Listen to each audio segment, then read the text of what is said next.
روحي ما حرد عليك. ما حجاب سيرته انت عم تجيبه تسبه. لا عم تسبه بشيء. لا عم تسبه لا بشيء. حول ولا قوة إلا بالله. الله ياخذك ان شاء الله بدك ازعل. روحي ما رح احكي معك. خذ خلاص. روحي ما رح احكي. وعلى راس كل واحد هلا كنت عم تكفري؟ ليش عم تكفري؟ بدك تكفري وهسه صرتي مؤيده سوت انت بشار عنك. خرب اسهم عبود. محمد يا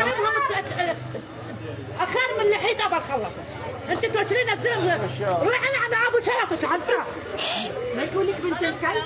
انت الكلب ابو انت الكلب. اذا ميتت هلا قدام تراميهم وتشرفت وتشرفت خلصت. بالنسبة لأم أحمد الديرية فهي أختنا كلنا وهي أمنا كلنا، وأم أحمد بتمثلنا كلنا، بتمثل المرأة السورية الحرة بنت الثورة.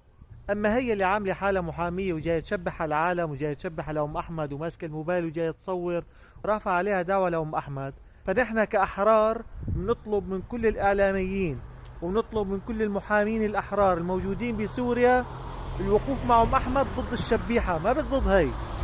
لك هي ما حد شايلها من أرضها، لأنه أم أحمد بتمثل شرف وكرامة الثورة السورية كلها ودافعت عن ثورة السوريين كلهم. فكل التحية لأم أحمد وكل التحية لأهلنا بالدير، والله انكم كفو رجال وحرائر.